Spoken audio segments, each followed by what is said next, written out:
Assalamualaikum warahmatullahi wabarakatuh. Selamat datang di Sejarah Hikmah. Setelah 5 tahun berperang, Belanda mulai merasa kesulitan untuk mengalahkan Pangeran Diponegoro. Mereka pun mencoba untuk bernegosiasi dengan sang pangeran dengan menawarkan berbagai macam iming-iming seperti jabatan, tanah, dan uang. Namun, Pangeran Diponegoro menolak semua tawaran itu karena dia hanya memiliki satu permintaan, yaitu izin untuk pergi naik haji ke Mekah.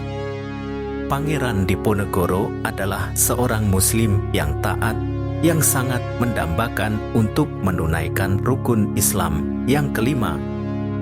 Dia juga ingin mengikuti jejak nenek moyangnya, yaitu Sunan Kalijaga yang juga pernah naik haji. Belanda pun berpura-pura menyetujui permintaan Pangeran Diponegoro dan mengundangnya untuk datang ke Wisma Residen Kedu di Magelang pada hari Lebaran 28 Maret 1830. Pangeran Diponegoro pun datang dengan penuh kepercayaan karena dia berharap bahwa Belanda akan menghormati kesepakatan yang telah dibuat. Namun, ternyata itu adalah sebuah jebakan. Begitu Pangeran Diponegoro masuk ke dalam wisma, dia langsung ditangkap oleh pasukan Belanda yang sudah menunggu di sana. Pangeran Diponegoro pun menjadi tawanan perang dan dibawa ke Semarang, lalu ke Batavia, dan akhirnya ke Manado. Dalam buku Babat Diponegoro karya Diponegoro, beliau Pangeran Diponegoro menulis bahwa ketika ia sampai di Batavia, ia disambut oleh Residen Batavia dan para pejabat. Ia melihat banyak orang yang menggunakan kereta sebagai alat transportasi. Tanpa tembakan meriam sebagai tanda penghormatan seperti yang biasa dilakukan Belanda kepada para pangeran sejak zaman Mataram, mereka hanya memberi hormat kepada Diponegoro yang datang. Gubernur Jenderal Van den Bosch tidak ada di sana untuk menyambutnya. Pangeran Diponegoro, pemimpin Perang Jawa melawan Belanda, menyatakan keinginannya untuk menunaikan ibadah haji kepada 2 perwira Belanda, yaitu Mayor de Stoers dan Kapten Royce. Namun, Gubernur Jenderal Van den Bosch tidak mengizinkan hal itu dan malah memerintahkan agar Pangeran Diponegoro diasingkan ke Manado, Sulawesi Utara. Alasan Van den Bosch melakukan hal ini adalah untuk menjauhkan Pangeran Diponegoro dari Jawa dan mencegahnya mengobarkan perlawanan kembali. Diponegoro tidak melihat Van den Bosch saat ia tiba di Batavia. Oleh karena itu, ia menyuruh Mayor de Stoers dan Kapten Rolfs untuk menemui Van den Bosch secepatnya. Ia ingin keduanya memberitahu Van den Bosch bahwa ia telah sampai di sana. Diponegoro bertanya dengan penasaran apa tujuan Van den Bosch memanggilnya ke Batavia. Ia ingin tahu alasan di balik undangan tersebut.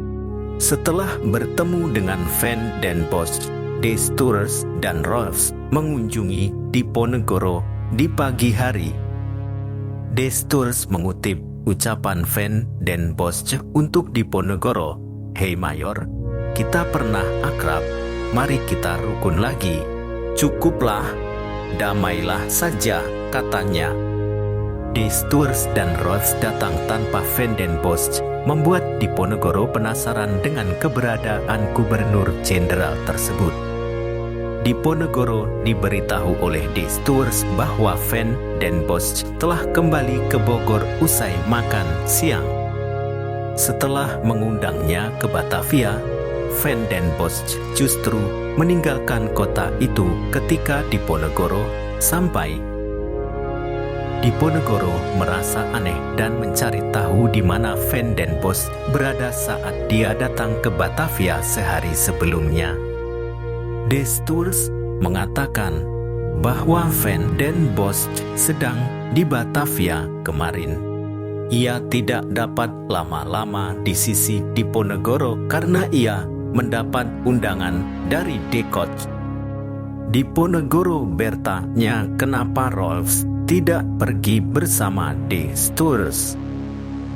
Rolf menjawab bahwa ia harus menemani Diponegoro. Rolf berkata bahwa ia ingin mengikuti Paduka kemana saja. Diponegoro tersenyum mendengar ucapan itu. "Tujuanku adalah Makkah," kata Diponegoro setelah itu. Rolf menyatakan bahwa ia akan mengikuti Paduka ke Makkah sekalipun. Rolf bertanya apakah Paduka memiliki pesan untuknya. Diponegoro mengatakan tidak ada pesan. Lalu Rolf menawarkan diri jika Paduka butuh anak Diponegoro atau Basah Mertonegoro, ia siap memanggil mereka. Diponegoro mengungkapkan bahwa ia tidak membutuhkan anaknya dan Basah saat ini. Namun jika Stours memberikan sesuatu, Diponegoro akan menerima. Diponegoro berkata, jika Allah memberi kesempatan, ia ingin pergi ke Makkah bersama keluarga dan pengikutnya, dan ia akan meminta pendapat mereka semua. Ia berharap semua orang Jawa mau mengikuti ajaran agamanya, meskipun ia tahu ia akan menderita di dunia ini. Destours dan Rolf menangis mendengar keputusan Diponegoro. Diponegoro menghibur Destours dan menyuruhnya segera pergi menemui De Kock. Diponegoro mengatakan ia hanya bisa mendoakan keselamatan Destours. Beberapa hari berlalu, Diponegoro masih belum dapat menemui Van den Bosch. Destours pun masih belum tahu kapan itu akan terjadi. Destours berkata kepada Diponegoro bahwa kemungkinan untuk memulihkan hubungan baik seperti dulu sangat kecil.